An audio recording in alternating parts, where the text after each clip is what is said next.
So you got all these people trying to tell you to come to Southeast Asia, trying to help you move there. But apparently, according to Nomad Elite, there's a lot of people leaving Southeast Asia, especially from the Western world. Where are they going? Why are they leaving? Let's find out. How is Southeast changing? Do you need to know this? Sit around. Let's discuss. Jump right in, all right? Expats are leaving Southeast Asia in 2026. Today I wanted to discuss the current crisis that the region is in and how a nearby crisis has been affecting many countries throughout Southeast Asia. Also, we will discuss how you can move to a more tax-friendly region that's filled with personal freedom. The region is no longer easy mode. Southeast Asia was once a geographic location where you could live on a mid to long-term basis without having to worry about long-term residency permits, taxes, and even seeing your speech being suppressed. Now, so that's very interesting because, you know, the language has definitely always been a barrier. That's a huge barrier. To think that it was ever easy is something wild. Because over time, they've learned English. They've gotten better at that. But the laws are definitely changing. There's also Malaysia. It's not really a place that you can speak freely. Maybe the other countries you could for a while. But, yeah, I don't know. Something to think about. Fast forward to today, talking about the year 2026 that we're in right now, things have changed drastically. A geographic location that once used to stand for cheap living and easy visa runs has drastically shifted into a totally different perspective that many expats in 2026 don't. Everything's all monetized and hyper monetized now, so they know the gig. Like there's certain companies, like you used to just take a bus and go do your visa runs. Now there's certain companies that facilitate this. They give you like a luxury experience. The guy running the border with you, he knows personally the guards at the border, so he's slipping them a little extra money to make it happen quicker. There's all sorts of little games and tricks that these guys are implementing now, and they know how to take advantage and maximize the dollar extraction. Just like the American business people do as well. You know, like gas around Asia, very cheap. Even in Australia, where they're realizing that gas prices are through the roof and that they're being taken advantage of, it's still a lot cheaper than in the United States. So, like, they're learning how to do it the American way. They're going, how far can we push it without pissing people off? Well, maybe we've reached that threshold. Let's find out what Nomad Elite has to say. Don't seem to find acceptable, neither comfortable for the mid to long term. Places like Thailand, Bali, and Vietnam have long been go-to places for expats.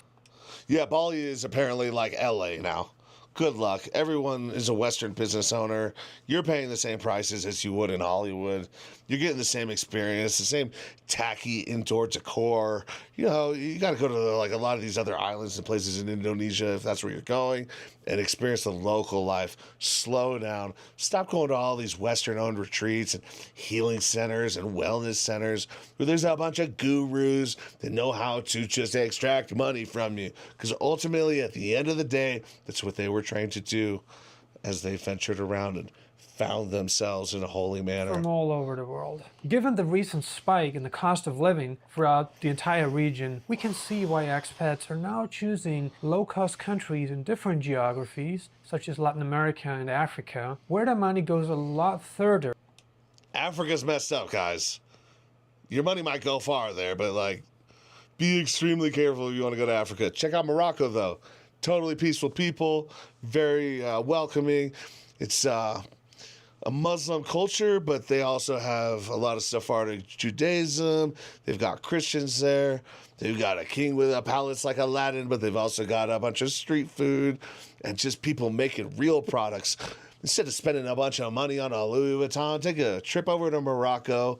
Find a guy that has a bunch of goat skins. You can pick one that's not like any other skin because it's like a mess up from a big batch.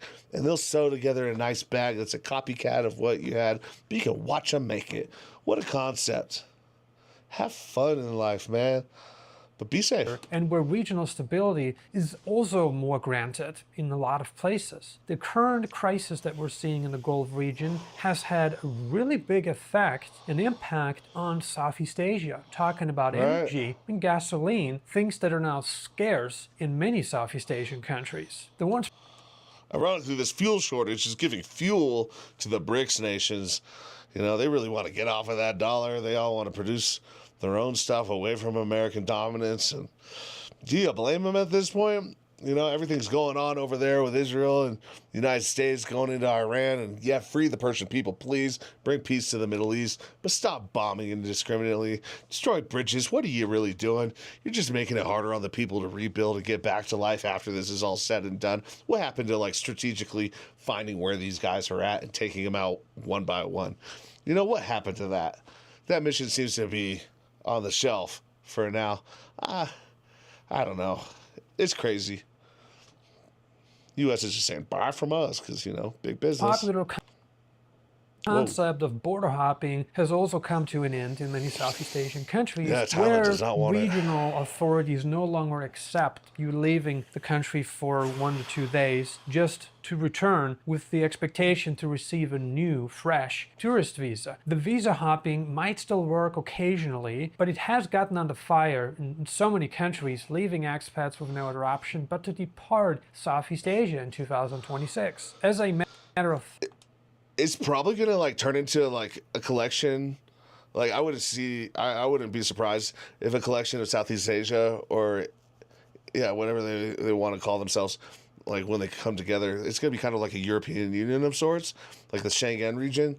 You got 90 days within a 180-day period. So if you stay 90 days, you gotta leave for 90 days, not go to another country, but leave the whole region.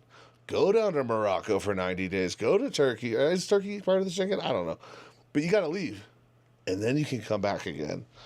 Very interesting. I wouldn't be surprised if that's where they want to go. Vietnam still offers no real long-term permanent residency for retirees, entrepreneurs, digital nomads, you name it. There's really nothing in place that says, hey, if you commit so and so much to the country, you're being granted a 10, 20-year permanent residency but good luck doing that allows you to stay in the prosperous Southeast nation of Vietnam. So you really only have access to temporary residency permits, and only if you're married to a Vietnamese citizen or have made a significant contribution to the Vietnamese economy. If you don't meet these requirements, or you are not lucky enough to have found a job that gives you a work permit, aka temporary residency permit, you may not have any options to stay in the country for the long term. As we said, visa hopping has come to an end, and it's become more difficult to keep doing it in Vietnam. So lots of expats in 2026, they are rotating between different countries, spending a couple months in Vietnam, a couple months in Thailand, Cambodia, but they don't really have the option to be living in Vietnam for several years. Cambodia's the illest. Like they used to. The bottom line is this. They want you there. Yes, you can stay, but your stay is over.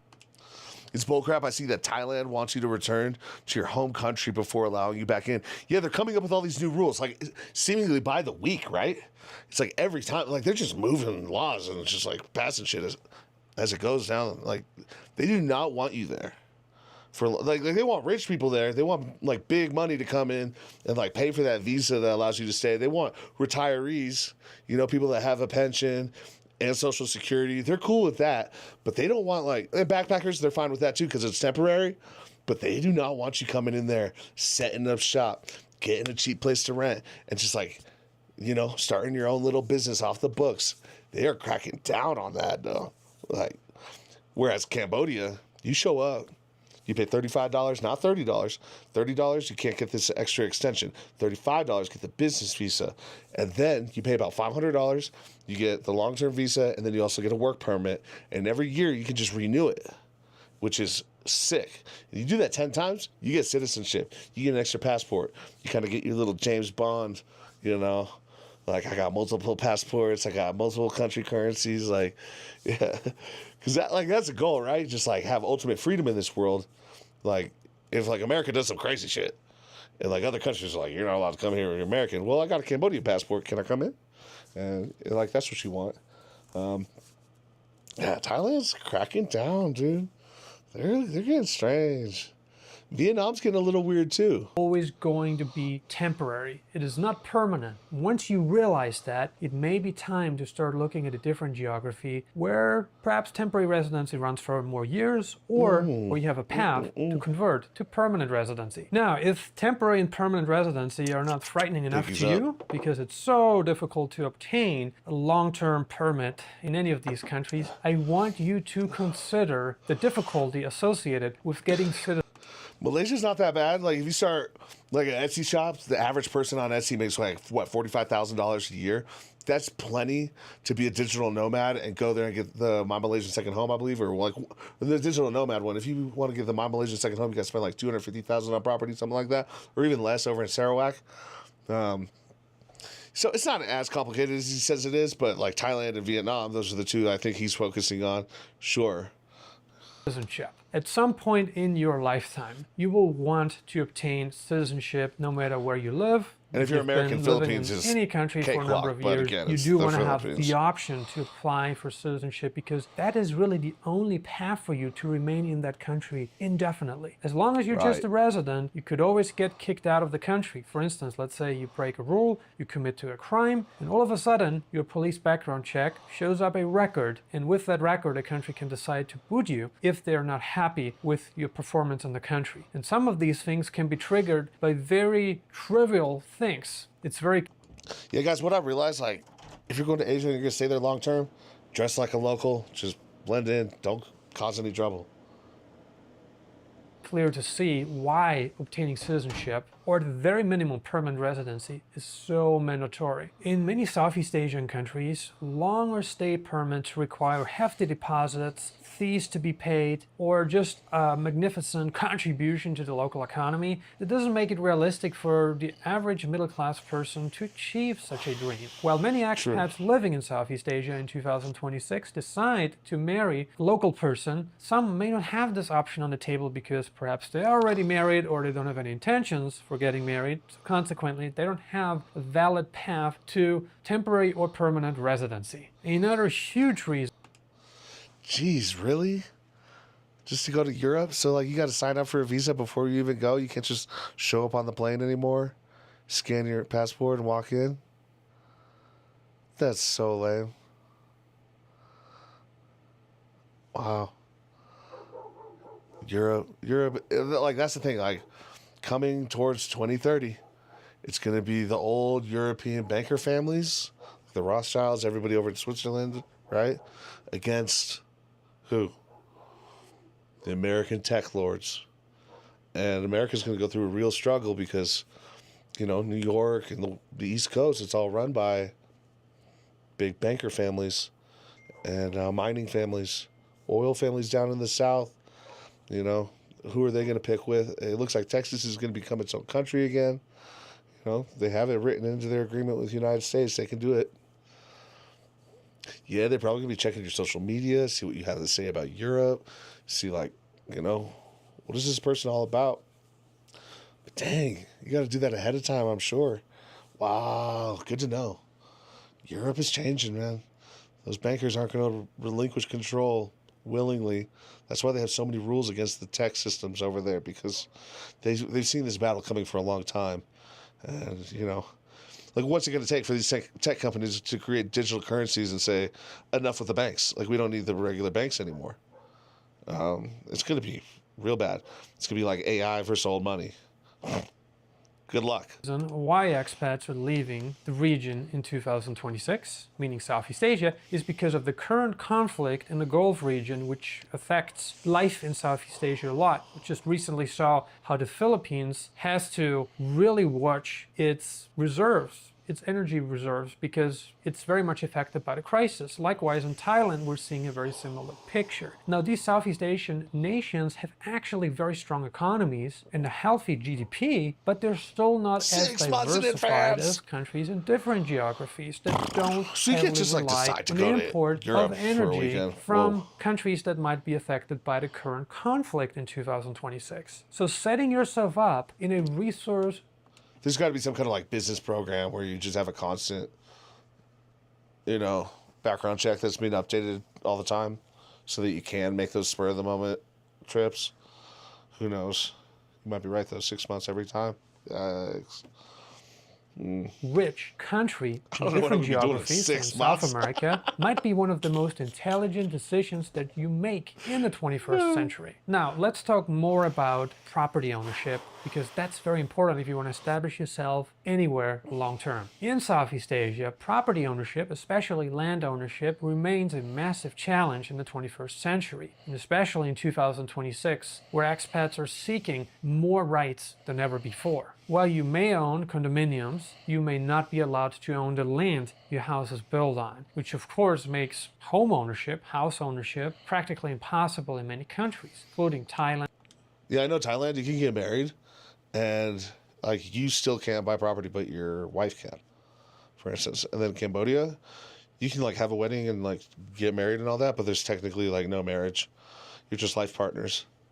Like there's no divorce, nothing like that. The Philippines and some others as well. Now, you may not be able to fully own property in some of these countries, and in many cases without local structure. Let's say you incorporate a business and you have the business own the land your house is built on. I mean, there are some complex structures available that might lead to the goal more or less, but you might not want to own the land your house is built on using such a structure for many reasons. Now, there's a reason why renting condominiums and also houses is cheaper in Southeast Asia than in other geographies across the planet, and one of the reasons is of course the restriction applied to foreign land ownership and property ownership in general, which of course leads to more expats than in most regions worldwide anyway rent properties and not buy properties. It makes a lot of sense to rent and not own property in these countries. It's so cheap. Now, Like, to why would you buy? bypass this dilemma, what some expats in 2026 did, and some of them will do, is of course to put the property in the name of their spouse or a local person of trust. Now, this comes with its own challenges, especially if the relationship falls apart, if you enter a difficult time, if communication breaks down, you may lose access to that property. So owning property through somebody you might not have known for a very long time, and where you might not have 100% legal protection in that country,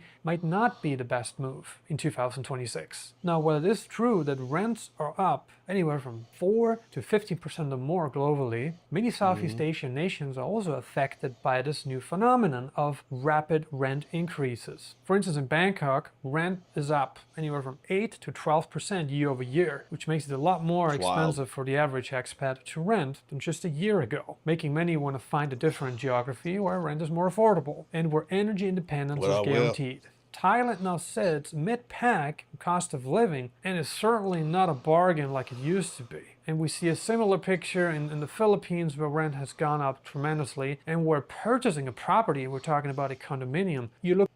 Yeah, like, have you seen the prices of property in Cambodia? Yeah, buying property in Cambodia? What a joke. This is not happening. It's like millions of dollars for like a dirt plot. Whoever owns all of that, they own the whole country. And they only want big businesses to come in and buy it through their little scheme, whatever they have going on. But renting? No problem. You just talk to some locals, you find a nice little plot of jungle property, or maybe it's got a little something built on it already. Super cheap. So whatever's going on there is kind of backwards. But like Vietnam, you're not buying property, but you can get an apartment in Saigon for $350, furnished, no mold. It's wild. It's kind of crazy, like Motorbike City, honking constantly, polluted air, But $350, not bad. Philippines, you can buy land, but you're usually going to be in like somewhat of an HOA of sorts. They use different terminology, but like the locals will get away with building shacks, but you won't. Because that's not why you're there. That's not why they want you there. They want you to bring the property values up so those families can eventually sell for a nice price and move to another of the 7,000 islands or whatever it is, right?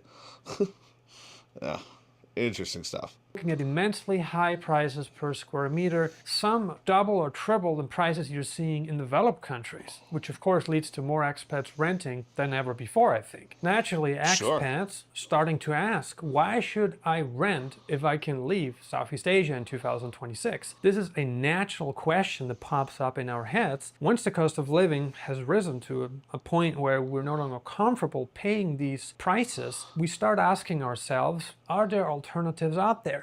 That's the cool thing too. They don't make you sign like a super long contract. Like you can take it, say like I'm taking it for a year, and like they'll totally live up to that. But like 3 months into it, say, I just want to head out. I'm gone.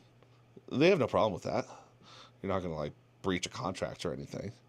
You know, it's totally fine. And of course, the answer is a surrounding yes. While you might not be interested in relocating to a different Southeast Asian country in 2026, you might be interested in relocating to a low-cost country in South America, namely Paraguay, a country that is home to a territorial tax system. Paraguay, so Uruguay, they got a bunch of good weed there. Tax-free in Paraguay. Unlike many Southeast Chile Asian is very countries nice. that will tax your foreign-sourced income, at least if you want to do things legally and by the books, you would need to pay taxes on your foreign-sourced income. As a resident of the Southeast Asian nation, it doesn't apply to all countries in Southeast Asia, but many or most in this case and in this day and age. In Paraguay's case, foreign sourced income generated from abroad, from outside its territory, is not taxable as long as you are a legal resident of Paraguay. Also, Paraguayan residency can be obtained without proving economic solvency, without buying property, without incorporating a business. You can obtain a residency permit in Paraguay for 2 years, which is renewable, or convertible to permanent residency, which is valid for 10 years. Additionally, you may qualify for Paraguayan citizenship after having lived in the country for 3 consecutive years, making Paraguay one of the most immigrant-friendly countries throughout the 21st century. With its strong... Have the ability to work legally. The women are gorgeous. Whoa. Argentina's right there if you want to go have some fun and find like a totally different wife. Like you could live down there. It's totally visible. All right, you can see it. It's right there. Damn. I don't know, man. South America's not a bad idea, but Africa, like, please. Like, come on now.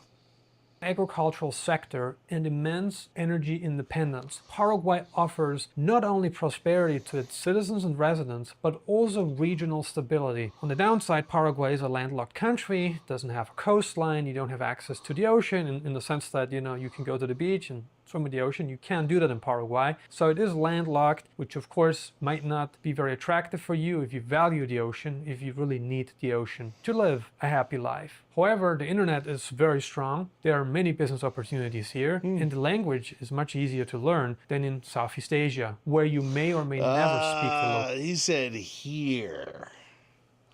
I see. He left Southeast Asia. He went to Paraguay. Yeah, I see what's going on here. He's just like all these other guys are just like, come here, come hang with me.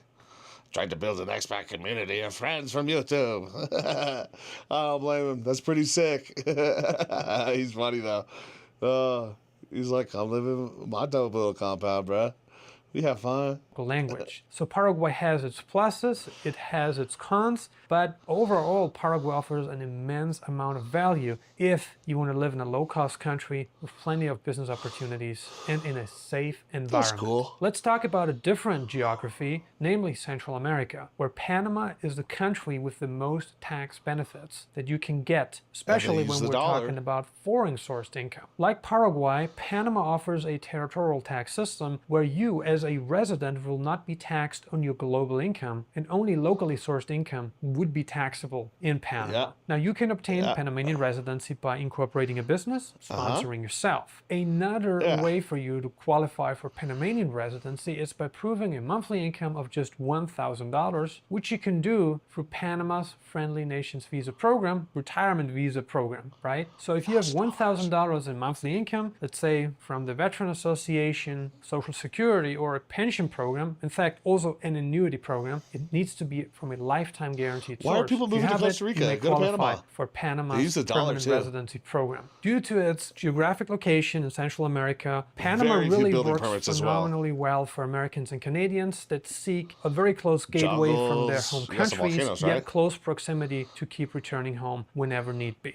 You may also consider Eastern Europe, a region with a very different climate and geography, where you can qualify for residency by Sarcavella, purchasing property Georgia, in countries such as Serbia, Tbilisi. Bosnia, or That Montenegro. looks awesome. Now, Serbia also offers an interesting Montenegro's residency sick, permit for super cheap. entrepreneurs. If you're interested in incorporating a business in Serbia and employing people locally, you may qualify for Dude, Georgia residency looks like by they got company Kardashian formation, which is a women. great way for you to They get all, into the like, country dance like and kill this, two birds you with know? one stone, It's because pretty you cool. would be No the one has owner a of a bumper local 'cause they're bad corporation, drivers. so you would be adding value to the country, plus you would also be helping yourself by collecting a very decent residency permit in Eastern Europe. Now, there are also some interesting options in the South Pacific that very few people talk about, namely Fiji and New Caledonia, where you can become a resident by incorporating a local business, sponsoring yourself, I and wouldn't want to live on relocating your volcanic life to the islands like South that, though. Pacific, one of the most exciting crazy. regions, phenomenal regions on the planet. Now, if you're interested in Pearl dive departing all day, Southeast like- Asia in 2026 to find more freedom and the lower cost of living abroad, please Good. go to nomadelite.com and click on book a consultation. Thank you so much for watching Nomad Elite. I really appreciate your attendance. Thanks, and I look Unc. forward to speaking with you. Appreciate you, dog. He's cool, Nomad Elite. I like his stuff. You know, he can be a little dry for some people, but he's just one of these knowledgeable unks. He's going to teach you some stuff. It's just throw it in there with everything else, and eventually you just have this well-rounded idea of the whole region. Like, because you want people that are going to tell you, like, don't go there anymore. You got to listen to those people because they have a lot to say. There's a lot of grifters out there online that are totally lying to you about how easy it is, how cheap it is. You know, you got to go in there with your head screwed on straight, right? Be prepared. But, like, Cambodia, you barely hinted at it. Totally a win. 1,000, 1,200 a month, you're living it. If you live with multiple people, it's even cheaper. Yeah. Electric bike from Lazada. Killing it. Crow food traded at the markets. Good times all around. You know? You got that temple energy. I feel like there's just a bunch of good people that get drawn there in this world. There's not a bunch of bullshit. And, yeah, Thailand's changed. Vietnam's just weird. I don't know. Everyone goes to Vietnam and they're like, why am I here? You can go there for a vacation and have fun. Like, you know, do the little trail on the bike and all that. But their language is hard to learn. And I don't know. It's cheap to live there for a reason. It's not super healthy. People talk about, like, being super healthy food. It's not. You know. I don't know. It's just like everywhere else. You got to be conscious about what you eat. Anyways, that was good. Nice little half-hour video. Appreciate you guys coming in here, chatting it up. Let's move on to the next one. It's a good Sunday. Let's keep on reacting, huh?